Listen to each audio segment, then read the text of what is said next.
नमस्कार, प्रणाम। पहला स्वागत आप सभी का एक बार फिर से। आप देख रहे हैं आपका अपना YouTube चैनल प्यारे मुल्क और मैं हूं आपका पहाड़ी दगड़ी नरेंद्र भंडारी। और मैं पहुंचा हूं अभी गुरु गोरखनाथ की धुनी मासी गांव। और जैसा कि मासी गांव में आपने देखा भी होगा, यहां पे यात्रा चल रही है, बैसी चल रही है। और बैसी का क्या महत्व है, क्या मतलब है, ये सारा आपको डिटेल में बताऊँगा। और पहले मैं आपको ज़रा गोरखनाथ जी की धुनी का बाहर का व्यू दिखाता हूँ। उसके बाद आपको गोरखनाथ जी की मूर्ति के दर्शन करवाऊँगा। और जो हमारे मासी गांव के परिचित हमारे गुरुजी हैं श्रीमान शिवदत्त मासीवाल जी, उनसे मुलाकात कर धुनी का इतिहास भी आपके सामने रखूँगा। और चलते हैं। और गांव के बीचों बीच बनी है श्री गुरु गोरखनाथ जी की धुनी। और यहाँ पर बैसी का शुभारंभ 29 दिसंबर से चल रहा है। और यहाँ पर 8 जनवरी तक ये कार्यक्रम रहेगा और इसमें भंडारा भी है। और अब मैं आपको अंदर का दृश्य दिखाता हूँ। और ये मुख्य द्वार है धुनी का, भंडारा बन रहा है। और अंदर का दृश्य देखिए। जल्दी तो नहीं हो रही है। और ये है सामने मंदिर और भंडार कक्ष। और सामने गुरु गोरखनाथ जी का यहाँ पर जो मूर्ति स्थापना की गई है, जय गुरु गोरखनाथ जी, इसी बार मूर्ति स्थापना की है। और उसी उपलक्ष्य में बैसी भी लगी हुई है। और सामने गुरुजन लोग भी बैठे हुए हैं। और यहाँ पर गुरु गोरखनाथ जी की धुनी जो कि जागृत रहती है, और यहीं पे ही यात्रा लगती है शाम को। अच्छा,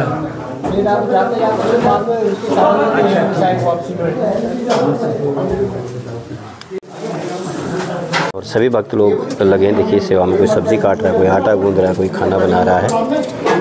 ये पूरे 10-11 दिन की तपस्या रहती है सभी भक्तों के लिए, जो भी इसमें सम्मिलित रहते हैं, चाहे वो खाना बना रहे हों, चाहे वो सब्जी काट रहे हों, चाहे वो आसन में बैठे हों, सभी के लिए एक भक्ति का समय रहता है। और काफ़ी कठिन तपस्या होती है इसमें। और ये जो भी पूरा यहाँ पर बैसी का हमारा जो ये धुनी बनी हुई है, इसके अंदर करामात, तो ये स्वर्गीय श्रीमान सुरेंद्र सिंह जीना जी द्वारा उस समय इस कार्य को करवाया गया था। मैया को लगाना हो। और गुरु गोरखनाथ जी से भी प्रार्थना करते हैं कि स्वर्गीय सुरेंद्र सिंह जीना जी की आत्मा को शांति दें। गुरु की। और जहाँ भी हो उन्हें अपने श्री चरणों में स्थान दें, क्योंकि आज उनकी याद ये धुनी ताज़ा करती है। और सभी भक्त लोग बैठे हैं। जैसे कि मैंने आपको बताया था कि हमारे यहाँ पर जो वयोवृद्ध हैं समस्त क्षेत्र के श्रीमान शिवदत्त मासीवाल जी हमारे गुरुजी भी हैं, और इस धुनी के सेवाकार भी हैं, और वो हमारे गुरु भी रह चुके हैं। हमें जब भी इस क्षेत्र के इतिहास की आवश्यकता होती है तो हम गुरुजी के ही चरणों में हमें सारा ज्ञान यहाँ पर मिलता है, चाहे वो ऐतिहासिक हो, पौराणिक हो या सांस्कृतिक हो। जैसे कि पिछली वीडियो भी आपने एक देखी थी, हमने यहाँ पे ऐतिहासिक जेल जो मासी गांव में है उसके बारे में भी हमारे गुरुजी ने बताया था। और आज गुरु गोरखनाथ जी की जो धुनी है, हम गुरुजी से प्रार्थना करते हैं, रिक्वेस्ट करते हैं कि इस धुनी का इतिहास और इतना बड़ा जो आयोजन होता है, कम से कम कल आपने देखा होगा हमारे इसमें 1000-1200 की भीड़ थी।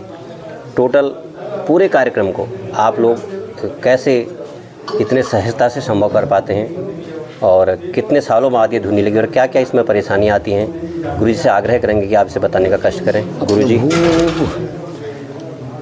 अब इतिहास के बारे में तो हमें इतनी जानकारी नहीं है, लेकिन 1000 वर्षों से पहले ही इस धुनी की यहाँ पर स्थापना हुई थी। और स्थापना के बारे में मैंने आपको पहले ही बता दिया है कि ये जो धुनी की स्थापना हुई है, यहाँ पर मेरे पितरों के द्वारा इसकी स्थापना की गई है। और ये धुनी जो है हमारे गांव के मध्य में है, क्योंकि यहाँ उस मध्य में होने का मेन कारण ये है कि सामने हमारा भूमिया देवता का मंदिर है। तो पहली जो भेंट हमारी जाती है वो उसको जाती है, उसके बाद तब हमारे अगले कार्यक्रम होते हैं। और सन 86 में मेरे तत्वाधान में, मेरे मामू के तत्वाधान में पहली बैसी हुई थी। उसके बाद सन 96 में दूसरी बैसी हुई थी। सन 2006 में तीसरी बैसी हुई थी मेरे ही कार्यकाल में, और चौथी बैसी आज 2024 और 25 के मध्य में 18 या 19 साल के बाद ये हुई है। आज मेरे इष्ट की ऐसी कृपा हुई कि मेरे इष्ट यहाँ पर गुरु गोरखनाथ स्वामी जो हैं वो विराजमान हो गए हैं। उन्हीं के आशीर्वाद से यहाँ पर आज मेरे गांव के मेरे इष्ट मित्र, मेरी माताएं, मेरी कन्याएं जो हैं आज इस गुरु की कृपा से सब यहाँ पर जुड़ गए हैं और यात्रा को देख रहे हैं। जो भी यहाँ पर केवल विभूति का ही भोग लगता है और विभूति ही करामात के रूप में दी जाती है। किसी को भी एक नया पैसा नहीं दिया जाता है। जो भी मेरा गुरु भाई भक्ति में बैठता है वो विभूति का ही काम करता है और विभूति ही वो ग्रहण करता है, विभूति ही ले भी जाता है। द्वाई गुरु की द्वाई द्वाई द्वाई द्वाई द्वाई। और जो आप धुनी देख रहे हैं, मैंने बताया था गुरु गोरखनाथ जी की बैसी यहाँ पर चल रही है।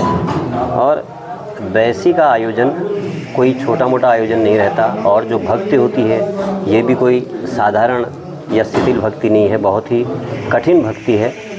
और ये जो आप यहाँ पर देख रहे हैं ये अस्त्र शस्त्र, और यहाँ पर जो ये खड़े हैं चिमटे फावड़े इत्यादि, इनका काम खाली विभूति निकालना ही नहीं होता है, क्योंकि इस धुनी में जब यात्रा लगती है, जब जागर लगती है, तो कितने ही प्रकार के इसमें आत्माएं भी आती हैं।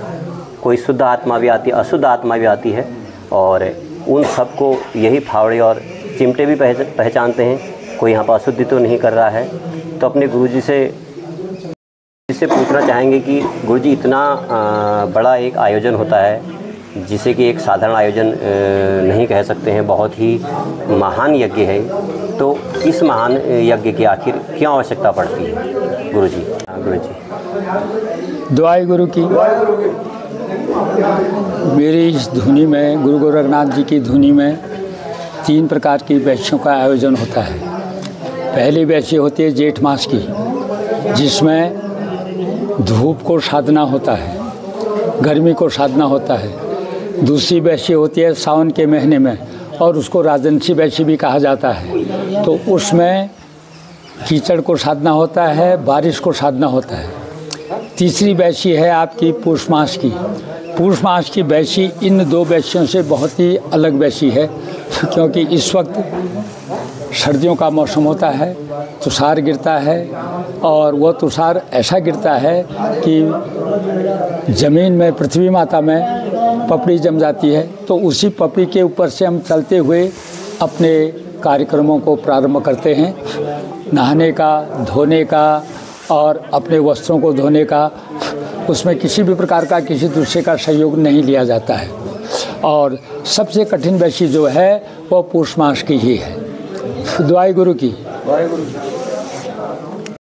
ऐसे गुरु जी, जैसे इतना बड़ा आयोजन है, कल हमने देखा कि जो हमारी यात्रा जाती नहाने के लिए, हज़ारों की संख्या में उसमें भीड़ थी। और इतना बड़ा आयोजन गुरु जी, एक छोटा मोटा, जैसे कि मैंने आपको बताया कि कोई छोटा मोटा आयोजन नहीं है, बहुत ही विशाल यज्ञ है और बहुत ही विशाल आयोजन है। क्योंकि एक सामाजिक कार्य होता है तो उसमें बहुत ज़्यादा दिक्कतें आती है, बहुत ज़्यादा परेशानी आती है। तो इतने बड़े आयोजन को, एक सफल आयोजन को, क्योंकि कल को भंडारा है और आज अंतिम यात्रा होगी और कल भंडारा होगा, और आप भी समस्त क्षेत्रवासी गुरु गोरखनाथ जी के दर्शन के लिए यहाँ पर पहुँचे और भंडारे का प्रसाद ग्रहण करने के लिए पहुँचे। तो गुरु जी आपसे प्रार्थना करते हैं कि इतने बड़े लाखों रुपए इसमें खर्च होता है, लगभग अगर मैं अपना आंकड़ा बताऊं तो लगभग 10 लाख के समथिंग इसमें खर्चा होगा, उससे ऊपर भी जा सकता है, क्योंकि जिस तरह की मैं तैयारी देख रहा हूं, बहुत ही जिस दिन मैं भी आया था वहां पे मेरा भी बहुत ही टोपी और भोले शंकर के गमछे से स्वागत किया गया। मैं बहुत बहुत आभारी हूँ, बहुत धन्यवाद देता हूँ मंदिर समिति को और समस्त मासी गाँव के क्षेत्रवासियों को, और जितने भी भक्त आ रहे थे सभी का स्वागत इसी प्रकार हो रहा था। इसलिए कह रहा हूँ कि 10 लाख से ऊपर का खर्चा हुआ होगा।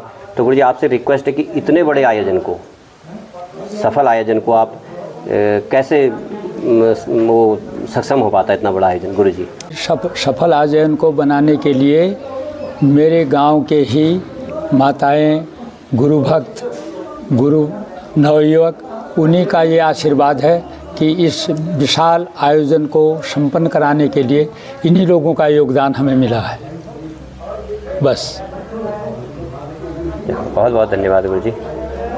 खाया जाए तो गणित एक बार खाने की है कोई, जैसे कि बता रहा हूँ कि साधारण भक्ति नहीं, अभी गुरु जी बता रहे थे हमें कि एक टाइम का खाना और नहाना तो 2 टाइम का है ही है, क्योंकि गुरु जी बता रहे थे अगर लघु शंका आप कर रहे हैं तो आपने नहाना है, और अगर आप दीर्घ शंका से आप निवृत्त होकर आ रहे हैं तो आपको कपड़े भी बदलने होते हैं। और इस कड़कड़ाती ठंड में, कल जैसे कि आपने गंगा स्नान भी देखा होगा, देव स्नान बहुत ही एक तपस्या, बहुत ही भारी तपस्या है, और सभी हमारे भक्त लोग देखिए इस तपस्या में पूरे 10-11 दिन लीन रहते हैं, पूरे भक्ति में रहते हैं और यहीं बैठे रहते हैं, नीचे धोती और ऊपर एक टी-शर्ट या आप जो भी कह सकते हैं इसमें, और ऊपर से आजकल पहाड़ों में जो पाला पड़ता है, इतना ठंड है कि शरीर को जो हमारा खून होता है उसको जमा दे, हाड़ को जमा दे, लेकिन उसके बाद भी गुरु गोरखनाथ जी की कृपा है, इष्ट देवता की कृपा है, भूमि की कृपा है, सभी स्वस्थ रहते हैं।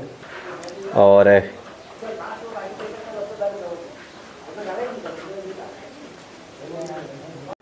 सभी भक्त बैठे हैं देखिए, और यही भक्ति रहती है पूरे 10-11 दिन तक। गुरु गोरखनाथ जी से और इष्ट देव भूमि बाबा सभी से प्रार्थना करते हैं कि सभी स्वस्थ रखें और सभी पर अपनी कृपा बनाए रखें। और इसी के साथ में आज की वीडियो यहीं पर ही समाप्त होती है, और आप सभी भक्तों पर भी गुरु गोरखनाथ जी अपनी कृपा बनाए रखें। जय गुरु।